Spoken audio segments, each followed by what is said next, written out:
del capital, y no todos los productores obviamente estaban en condición de enfrentar este doble desafío de precios bajos y demandas de inversión tecnológica muy alta.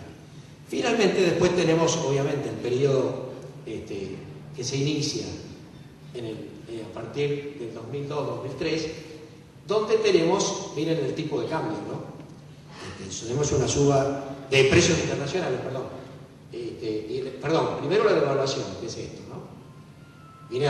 la velocidad, el impacto fenomenal de la devaluación de 1 a 3. Y la segunda cuestión es los precios internacionales,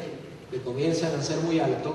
y llevan a un momento que esta combinación de precios internacionales muy altos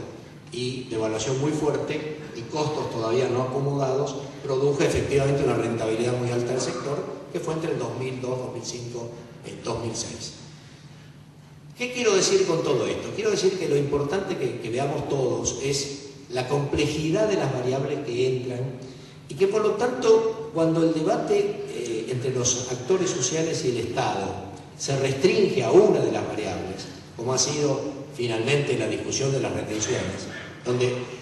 está la simplificación que se hace de la cuestión agropecuaria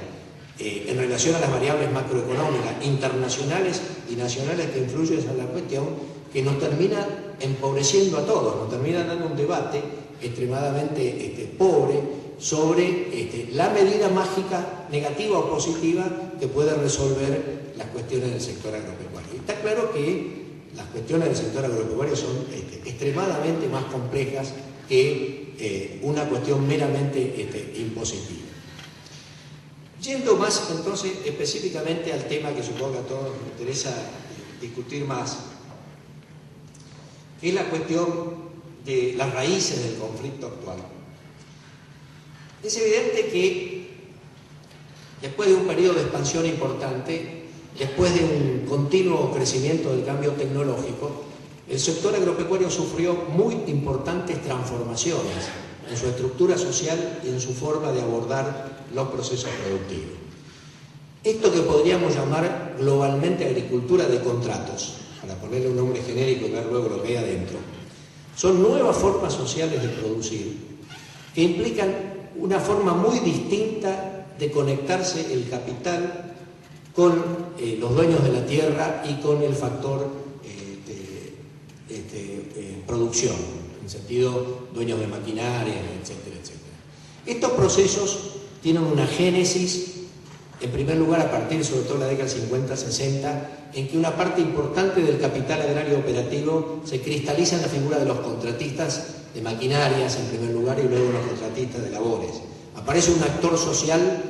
que no es un hombre que tiene tierra, no es un productor directo, sino que es un hombre que vende servicios de este tipo, pero que controla una parte importante del capital invertido en el sector agropecuario. Curiosamente, salvo por primera vez en el 2002 en la provincia de Buenos Aires, nunca medido en los registros oficiales y muy pocas veces tenido en cuenta como un actor social extremadamente importante en el proceso productivo agrícola. A partir de esta génesis, los procesos, digamos así, complejos que fueron alterando fuertemente el sistema financiero argentino, generaron por lo menos dos fenómenos importantes. Por un lado, un activo papel de los proveedores de insumos como financiadores de la producción agrícola, ¿no es cierto?, a través de la venta de insumos a plazo, a cobrar a contra cosecha o momentos similares, que de alguna forma impulsaron la adopción y facilitaron la adopción de una cantidad importante de cambios tecnológicos. Pero en segundo lugar, y esto es lo relevante, la aparición de nuevas formas sociales que se las ha denominado muy globalmente pool de siembra, que ha pasado a ser una categoría tan fantasmagórica de alguna forma como la categoría terrateniente. Cuando en algún momento se designó con el nombre de terrateniente a una serie de figuras de la historia argentina, y luego en la medida que los nuevos estudios históricos muestran la complejidad de lo que había ahí adentro, muestra que cuando se usan estas categorías tan agregadas, etcétera, generalmente son poco explicativas. Con el nombre de pool de siembra se denominó en el imaginario, así como contratistas hablamos igualmente de los contratistas de servicio y maquinaria que de los contratistas que arriendan tierra y que en realidad son arrendadores de tierras por periodos determinados, una cosecha, un año, que fue en realidad una salida al problema de la legislación agraria del periodo peronista, donde mucha gente pasó a tener esta modalidad para no arrendar las tierras no quedar sujetos a la ley de arrendamiento. Así como hablamos indistintamente de estos dos tipos de contratistas, comenzamos a hablar de estos pools de siembra. Y en realidad, dentro de eso hay un conglomerado de situaciones muy diferentes. Están desde las 50 grandes empresas agropecuarias que arriendan tierras agrícolas en la región pampeana tradicional, pero también en lo que ha sido la expansión hacia el norte y hacia el oeste, y que realmente arriendan tierras en proporciones importantes. El más grande de todos sabemos es Grobo, Copate, que tienen algo así como 120 o 130 mil hectáreas, el Tejar, etcétera, pero que andan ahí por una cantidad de 30, 40, 50, 60 mil hectáreas agrícolas arrendadas. Pero debajo, aparte de estas 50 empresas agrícolas, en las ciudades intermedias, en los pueblos, en una serie de lugares, surgieron asociaciones de gente con capital local, ¿no es cierto?, con ingenieros agrónomos instalados ahí físicamente, que pasaron a arrendar proporciones más bajas de tierra, 2.000, 3.000, 4.000, 5.000, en fin, todo el gradiente de hectáreas, pero en proporciones menores,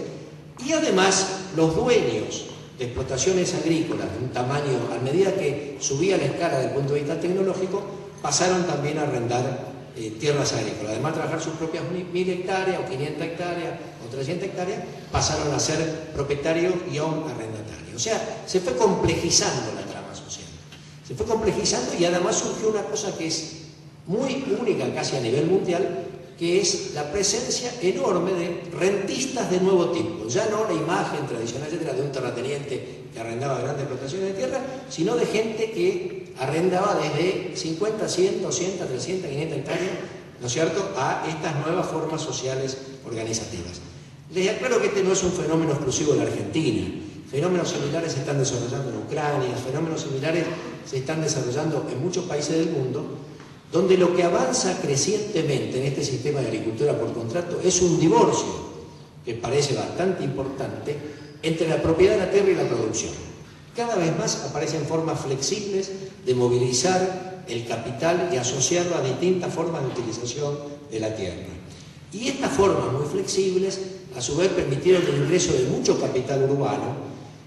el más conocido sistema a través del fideicomiso, ¿no es cierto?, de los fideicomisos, una parte de los cuales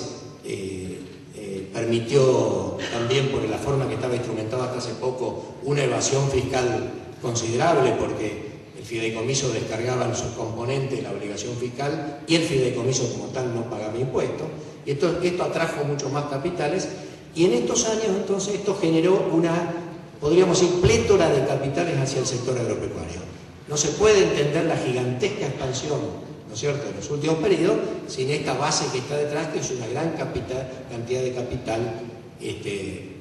agregado, digamos, al capital que tenían productores, contratistas, propietarios adicionales, etc. Entonces, en esta nueva trama social, es que se desarrolla el conflicto agropecuario. El conflicto agropecuario, todos lo sabemos perfectamente, que nace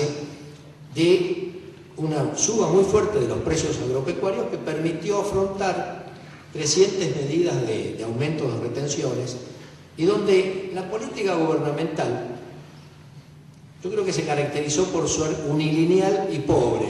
desde el punto de vista de las políticas agrarias, porque finalmente no tuvo una política compleja hacia el sector agropecuario, abordando creativamente los problemas de cambio tecnológico, abordando creativamente los problemas de desarrollo rural, abordando cómo en esta extraordinaria transformación de nuevas formas sociales se generaban contrapesos, ¿no? Se generaban contrapesos económicos, políticos, de políticas que permitieran plantearse como discusión, por lo menos, y como medidas, cómo hacer para que esta gigantesca expansión no produjera una salida masiva de productores como efectivamente se había producido en la década del 90. Cómo este nuevo gobierno realmente se planteaba esto como un desafío. Esto no fue realmente abordado, y lo que hubo fue en realidad una política esencialmente de caja fiscal que produjo, por su continuidad y por sobre todo, en lo personal yo pienso, el error muy grave de transformar una idea que podía haber sido interesante, que era decir, tener un sistema hasta que uno tuviera un impuesto a las ganancias realmente, que es el sistema que debe haber, obviamente, que es el más justo,